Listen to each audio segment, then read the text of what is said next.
This seminar is for educational purposes only. It is not a substitute for professional medical advice or treatment. Consult with your medical provider for medical advice or treatment. Although the presenters try to keep the information in this seminar as accurate and timely as possible, the speakers and Mather Hospital assume no duty to ensure the seminar is error-free. The speakers and Mather Hospital are not responsible or liable for any claim, loss, or damage resulting from you viewing this seminar. Good afternoon, everybody, and thank you for joining us for our HealthyU Webinar Series. Today's topic is Migraine and You, What You Need to Know. At any time during the presentation, please feel free to enter any questions you may have using the Q&A feature at the bottom of the screen. We will answer as many questions as we can within the time allotted once the presentation concludes. Your questions will remain anonymous. Today's presenter, we have here Dr. Sanguinetti. Thank you for joining us. Would you like to share the slides or would you like me to? If you can share the slides. Okay, no problem. Just give me 2 seconds.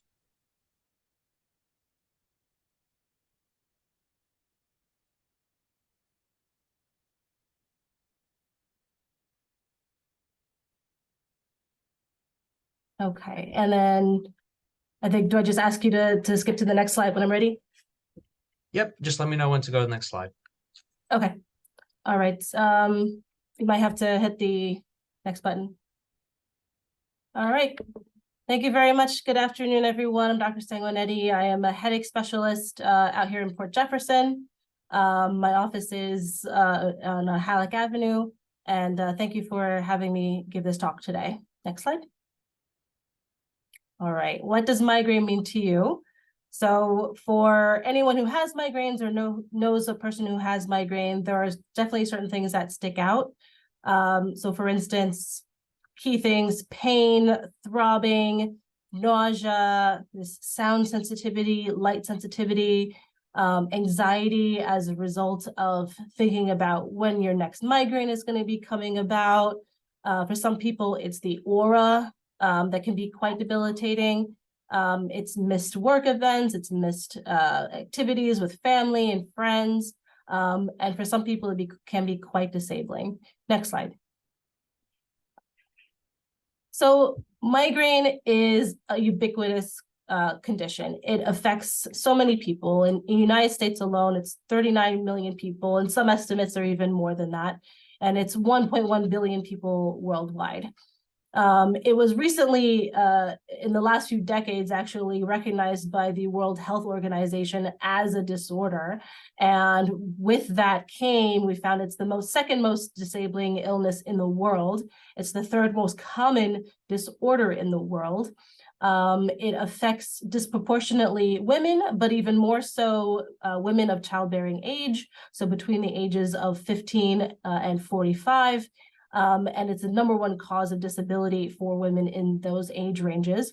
And there is not only a personal and emotional cost to migraine, but there's also a financial cost, with estimates being about $36 billion a year to both healthcare costs and to lost work productivity and time in the home. Next slide. So what is migraine? Migraine is a cluster of symptoms defined as a headache that is moderate to severe, often throbbing, usually on one side, but can be on both sides. There is nausea and or vomiting, and light and sound sensitivity, and sometimes also smell sensitivity. It's made worse with any sort of activity. So most people feel better if they're lying down or just staying in one place and not moving around as much. The duration can be anywhere from 4 to 72 hours, although there are some cases where it can go longer than 72 hours. It is in itself a chronic condition, meaning it is lifelong for most people, or it can go on for many years.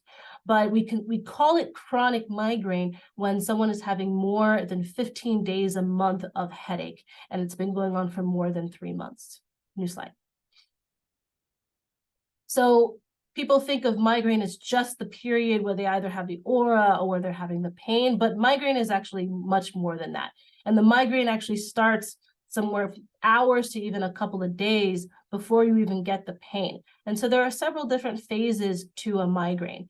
And again, so the first part being this prodrome, which can be anywhere from hours to days before the onset of the pain. Some people get an aura, which is anywhere from 5 to 60 minutes. And then comes the headache phase, and then something called the postdrome. And so these different phases sort of go in and out of each other, and sometimes they're even concurrent. So while the top portion sort of sparses it out, they're not so easily delineated. And so the bottom graph really shows you that there can be a lot of overlap between that prodromal phase, that aura phase, which is that spike in the middle there, the headache, and then the postdrome. They're really overlapping each other. Next slide. So it all starts with the prodrome. So stop right there. So the prodrome, again, is that first phase that can happen hours to days. And some people notice this more than others, and some people have less of this prodromal phase. But there are a lot of things that occur during the prodrome. So some people are very fatigued. They can have light pain, neck pain. They can have dizziness, irritability, sometimes even cravings for certain foods, yawning excessively. There are a number of different things that are part of this phase. As you can see here, these are sort of some of the most common prodromal phases, and you may even recognize in yourself having some of these things. The most common being the sensitivity to light and the fatigue. And you can go next slide. So it starts with, and then it ends with the postdrome. If you click it again one more time. So that postdrome. So the features that are very similar to the prodrome are very much the same that you can have in the postdrome, which is sort of the tail end of that migraine phase. Again, people get very, very fatigued. They still have the brain fog or difficulty concentrating. Some people even describe it as feeling drunk after having a headache. Next slide. And what I call the second act. So the aura phase, and not everyone has this. As it says, 1 out of 3 individuals will have an aura. And again, these last anywhere from 5 minutes to 60 minutes. It's prior to the onset of the headache, but again, it can overlap with the onset of the pain. And there can be several different types of aura. So the most common or typical type is a visual aura. That's a classic migraine with aura. And some people describe sort of what is seen here in these pictures, which is oftentimes blurriness or even colors or flashing lights, zigzags, that sort of start over in the periphery and kind of move across their visual field. Sometimes like this, it can feel almost like they lose that peripheral vision. Everything sort of becomes dark or blurry. Some people have something that is called a scintillating scotoma, where it looks like there's zigzag lines sort of going across their visual field, and they can sense it coming out from like the periphery and going across. And it can usually be on one side. Some people experience that it switches sides. Other types of aura include difficulty with speech, where they're not able to get words out. Some people have numbness or tingling on one side of their body. Some people have weakness, where they lose control of one side of their body. And others have sensation of vertigo. Next slide. And then comes the pain. So the pain is that part that we all know very well, although for some people, the aura tends to be the worst part. But the pain itself, it can be in various different locations. And it's usually moderate to severe in terms of intensity. There can be allodynia, which means that part of their scalp is very sensitive to touch and feels more painful than it usually should be. Some people, their headaches can come on very quickly or within a few minutes, or some people, it sort of ramps up slowly over the course of hours. And it says here as well, some people can have an aura and it not be followed by the headache pain. We call that an acephalgic migraine, or migraine with aura without the headache. And that does happen. It's a very small percentage of people, but it is a possibility, people having just the aura symptoms without the headache. And I put up this infographic just because I thought it was very interesting that they try and, narrow down what type of headache it is based on where it is. And that's part of the picture. But honestly, like, here where they say there's tension headache in the front, there's temporal headache, the migraine being on one side, and then hypertension being the back. Honestly, any one of these locations can be a migraine pain, particularly even sinus pain, where 90% of the time people describe sinus headache as actually migraine. Next slide. And so there are a number of different contributing factors to developing migraines and causing migraines. A lot of it has to do with biological factors, genetics, about someone who has at least one parent with a migraine has about a 75% chance of developing migraines themselves. Hormones play a big part of this as well. Connective tissue disorders like hypermobility and Ehlers-Danlos syndrome have a very high comorbidity with migraines. Sleep is a big factor in this as well. If people have insomnia, they have a higher chance of developing migraines and vice versa. Medical comorbidities, so obesity, developing obstructive sleep apnea, diabetes, and high blood pressure, all of those things contribute to developing migraines. And then there's psychological factors as well. So anxiety, depression, PTSD, so history of abuse, those have a higher rate of developing migraines and especially more difficult and painful migraines. And stress in itself, we all have stress, but stress events or stress on the body can also increase rates of migraine. And then there are social factors. So access to education and to care and socioeconomic status. People of lowest socioeconomic status are associated with a higher morbidity of migraine. Next slide. So then we already know that there's a lot of contributing factors, but then there are also triggers to the individual events of migraine. And so these are some of the most common triggers. I discussed stress, something called post-stress letdown. So let's say you go through a very stressful event.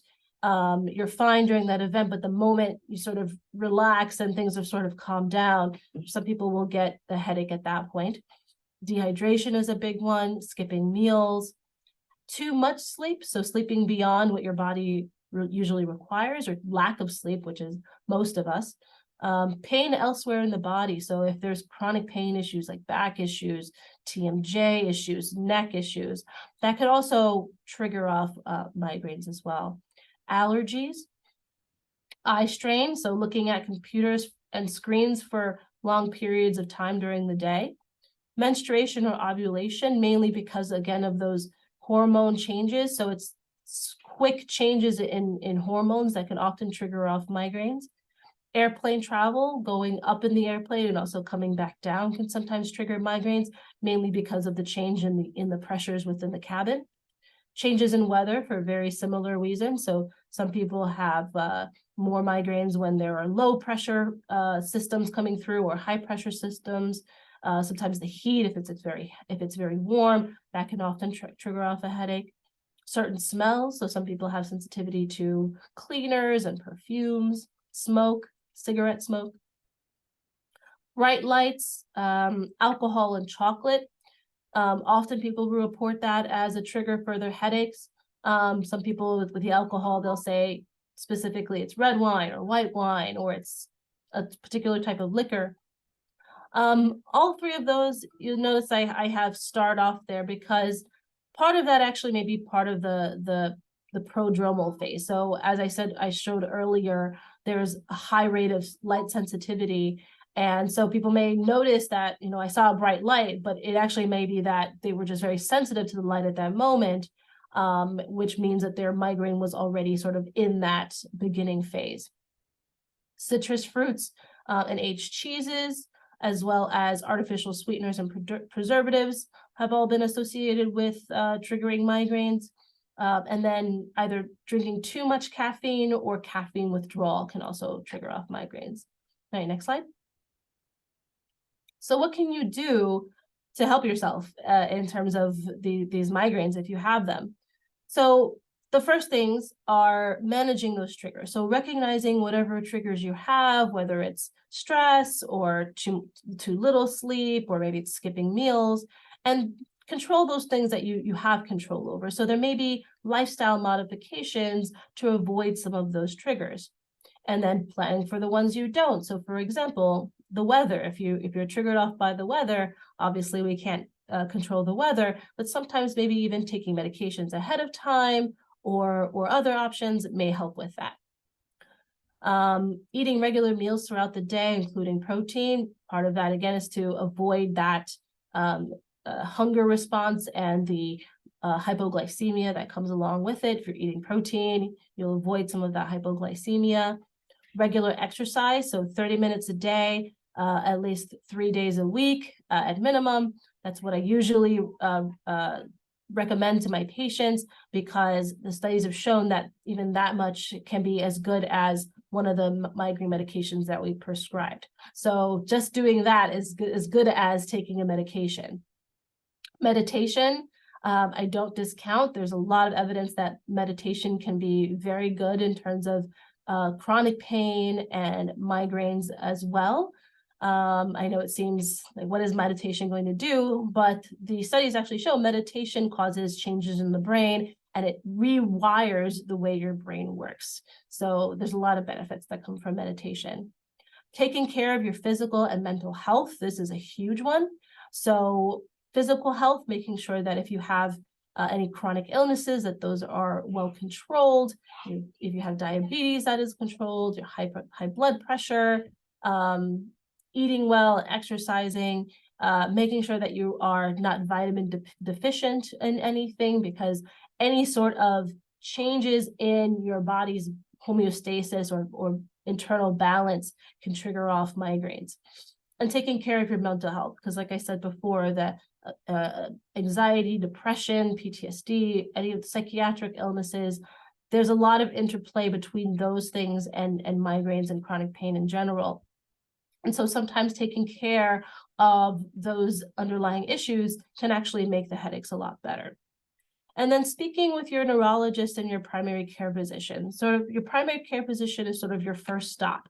And a lot of them are already well-versed in treating migraines, or they know something in terms of treating migraines. So even just letting them know that, hey, I have this problem, what is the next step? And then either they can help with treatment, or they can refer you to a neurologist who can also take care of the migraines. It's so often that I see people who they've never mentioned it to anyone, they've never seen a neurologist. They said, well, I have headaches, and what is anybody going to do about that? But the truth of the matter is there's actually a lot that can be done about it. And I often tell people there's no reason to suffer through life. I think people with migraine kind of have a little bit of this, some people have this mentality of, well, I just suffer through it, and, it's just a migraine, and, what is there to be done? But honestly, it's not just a migraine, and there can be a lot that can be done. One thing I want to mention is watch out for gimmicks and unproven treatments. Obviously, migraine being so common, there are a lot of treatments and therapeutics out there that are marketed towards people who have migraines, because a lot of people are going to be looking for remedies and things that can be done. But there are a lot of things out there that are just unproven and may or may not even be dangerous in some cases. All right, next slide. So again, in terms of what can be done from a doctor's standpoint, there are a lot of things that sort of come out within the last 10, 12 years that are very exciting. This is just a timeline showing, treatments of headaches go back a very, very long time. It was even described in ancient Egypt. Socrates had migraines, and many other famous painters and Hollywood stars have migraines. And so there was a lot of different treatments that have been tried throughout the years, even going as far as back as cannabis and caffeine, and one of some of the earliest treatments for migraines. In the 1960s and 1970s, there was a first use of beta blockers, and then eventually some of the tricyclic antidepressants. Some of the medications that were first created specifically for treatment of migraine were the ergotamines in the 1920s, and then the triptans in the 1990s. Many of you probably have been on a triptan at some point, or are still on a triptan, and there's still a big class of medication that we rely on heavily in headache. In 2010, we had the approval of Botox for migraine treatment, which again it was huge in terms of treating of chronic migraines. And then in the last decade or so, we have this whole new class of medications called anti-CGRPs, which are against a specific peptide or protein called calcitonin gene-related peptide. And this peptide has been implicated in both triggering off migraines, and it's higher in those people who have chronic migraines, and it's a peptide that is implicated in pain pathways. So we have different medications sort of aimed at antagonizing this particular peptide, some of those medications being injectable medications that are monoclonal antibodies. And then we have more recently a whole class of medications called GPANTs, which are oral medications against the same CGRP ligand, and some other medications as well. And there are a few things down the line. We're still figuring out, some of the mechanisms behind migraine and some of the different signaling mechanisms and things that we can directly target in terms of therapeutics. Next slide. And then there were other options, non-pharmacologic options, and many of them are very good.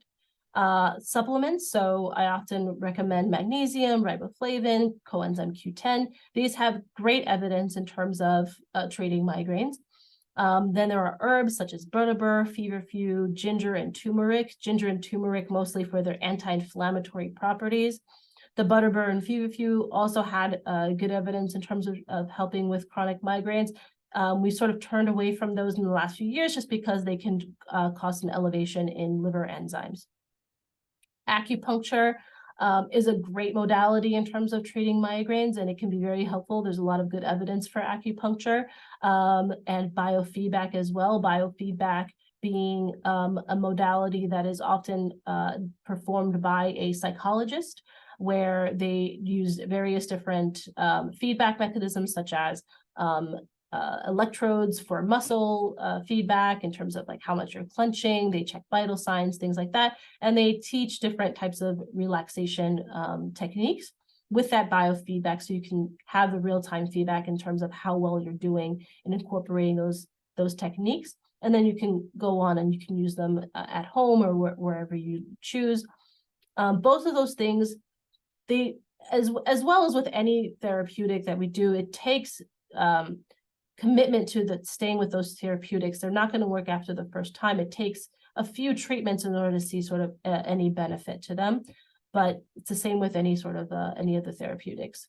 Neuromodulation is, to me, a very exciting field. Neuromodulation has to do with using electrical stimulation elsewhere in the body in order to modulate certain electrical systems within the brain, or neuronal systems within the brain. And so there are a number of different ones that can be used. I put here.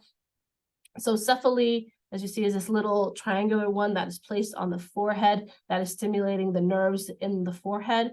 There's Nerivio, which is the one next to that, which is a patch that goes on the arm. Relivion, which is the headband, which is a very interesting one that stimulates both the nerves in the front of the head as well as in the back of the head.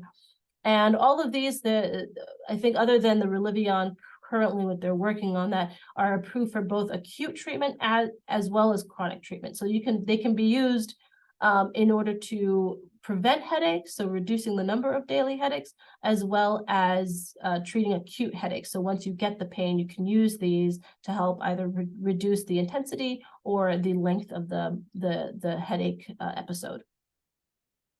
One that I often use is something called light therapy. So there was a study that came out from Johns Hopkins that showed green light therapy was actually helpful for both reduction in intensity of headache as well as prevention of headache. And that was this green light at 530 nanometers for 1 to 2 hours a day. And then again, I go back to the mindfulness and meditation, especially when there is a lot of stress that's contributing to headaches, or a lot of mood issues, anxiety issues. All of that can be, again, very helpful for treating migraines and preventing migraines and other chronic conditions as well. And as I said, there's a lot of evidence that shows it's not just sitting there and you're not thinking. It really does cause long-term changes in terms of how your brain is, how different parts of your brain are talking to each other. And we can actually demonstrate that. And again, it does take dedication to it. It takes time, but anything worth doing is always worth taking some time to do, especially when it comes to migraines. Next slide, please. So as I'm coming to the end, I want to share some resources, because I want to leave you with some tools at least that you can go and look into. So these are very good resources. So there's the American Migraine Foundation at AmericanMigraineFoundation.org, and they're a great resource in terms of education. They have different articles that we try and put out regularly for the public to explain different parts of migraines, and as well as other headache conditions. And there's also advocacy groups through the American Migraine Foundation, and they also help with finding a provider if you need. There's the American Headache Society. They provide a lot of education as well as access to other resources for headache.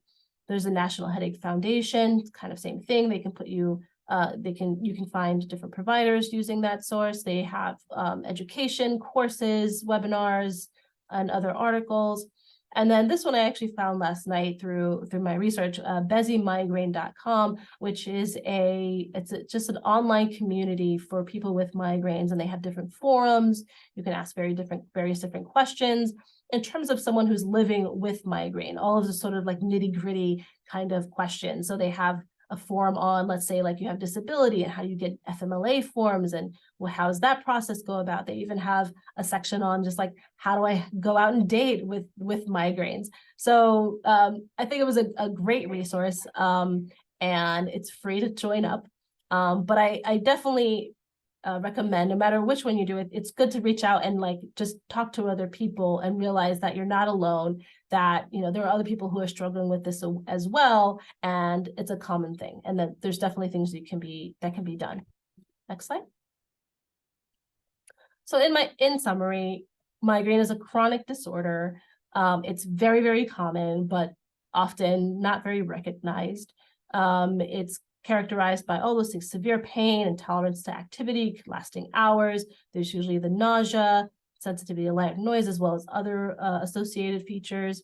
Contributes a lot to disability. So some people, they can have headache every once in a while, and then some people really do suffer a lot from migraines, and it can lead to a lot of disability.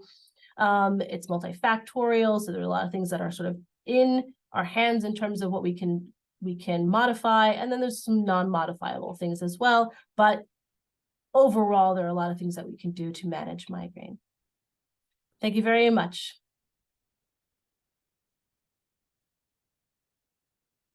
Awesome. Thank you so much for the presentation, Dr. Sanguinetti. If anybody has any questions, you can enter them in the Q&A feature at the bottom of the screen. Your questions will remain anonymous. All right, Dr. Sanguinetti, we'll give it some time to see if anybody has any questions. Okay. Let me see.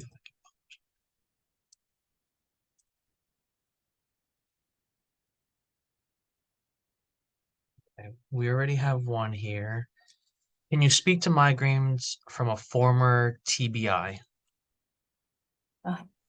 So I assume as someone who has suffered from a traumatic brain injury. So migraines can develop as a result of brain trauma. There can be headaches after the trauma acutely, but after a while, if they continue, then they can eventually become chronic migraines or become a chronic form of a primary headache condition with migraine headaches. So the TBI itself is sort of an inciting event. And then for some people, we don't know exactly why, but some people can develop these long-term headaches, whether or not they had headaches prior to the event. And oftentimes we see if they did have some headaches prior, then they can go on to have even more headaches after the head injury. Part of that may have to do with changes to the brain sensitivity to certain stimuli, or there may be predisposing factors, like maybe they had some genetic predisposition, but it wasn't being expressed, and then the TBI caused changes that then allowed it to present, show that predisposition to having headaches. Is there a relationship between headaches and trigeminal neuralgia? So trigeminal neuralgia is its own separate pain syndrome. that is a pain condition with the trigeminal nerve. There is a connection. We do see that people who have migraines do tend to have other forms of neuralgia, whether it's trigeminal neuralgia or oftentimes occipital neuralgia. The answer may have to do with some of the pain centers within the brain that then they develop more sensitivity in other nerves, and then other pain conditions can also develop. So while the underlying cause for those conditions may be separate, eventually they sort of together can trigger off one or the other. So like migraines can then worsen neuralgias, and neuralgias can also worsen migraines. Headaches that happen overnight, every night. So headaches that happen at night or waking up with headaches, there are a few different other primary headache syndromes that happen primarily at night. So for instance, there's cluster headaches can happen if they're at the same time every night. There is ictal headache, so a headache that wakes you up out of sleep and it's only at night. One thing to look into is if someone is having headaches a lot of the times in the morning or waking up with headaches, is actually obstructive sleep apnea. Obstructive sleep apnea can cause morning headaches and can cause headache syndrome. So that would be something to look into. Is there a relationship between migraines and menopause? Yes, there is. Because again, in menopause, you have fluctuations in hormones, they're not stable, they're going up and down. Migraines sometimes can get worse during menopause. Again, the body doesn't like, and the brain of someone who has migraines doesn't like that instability and changes in homeostasis, and those hormones fluctuating can often trigger headaches. But a lot of the times, as people go through menopause, if they are sensitive to those hormones, after they've sort of finished menopause, they notice that their headaches actually get better, a lot better, or completely disappear. All right. Can surgery fix the nerve issues in the head that cause migraines? So there's a lot of controversy to this actually, because in the headache world, we believe that the migraines actually, whilst the nerves can trigger off migraines, it's actually a process going on deep within the brainstem that actually we call the migraine center. So not necessarily fixing the peripheral nerve can necessarily get rid of the migraines, but I will say that there are cases out there, and I've heard of them. I've had other physicians that I've talked to where they have specific surgeries. Let's say if they have occipital neuralgia and the neuralgia is triggering off their migraines. If they have a structural issue there, they've had cases where they do surgeries on those nerves and their headaches get better. So again, it's a little bit of a controversial topic as to whether fixing the nerve itself will fix migraine, or whether migraines is something that develops from deep within the brain. Can long-term chronic headaches bring on dementia? So that's a good question, because it definitely can feel that way, right? When you're having a headache, you're not able to think, it's difficult to concentrate. There's no long-term effects on the brain from migraines itself, with one caveat, migraines with aura. So there is a higher association of cardiovascular events, meaning strokes and heart attacks, with people who have migraine with aura, particularly prolonged aura, so longer than 60 minutes. Again, why this happens, we're not exactly sure. It may have to do with certain neurotransmitters and toxins that are being released into the brain, and also maybe areas where they're not getting as much blood flow within the brain, and that leading to strokes. And then the accumulation of strokes over time can lead to dementia. Not to say that people who have migraine with aura will have strokes everywhere. There's just a slightly higher a risk associated with it. That's a good question. All right, it looks like that was the last question. I just wanted to thank you, Dr. Sanguinetti, and thank everybody for joining. If you have any additional questions, please email them off to matherhospital@northwell.edu. Once you exit the webinar, you will see a link to complete a brief survey. If you could please complete the survey, your feedback is extremely important to us and helps us plan our future programs. Thank you all again for joining us in today's webinar. And if you'd like to view past HealthyU webinars, you can visit them at www.matherhospital.org/HealthyU. Thank you again, Dr. Sanguinetti, and I hope everybody has a great day. Thank you for having me. Happy holidays.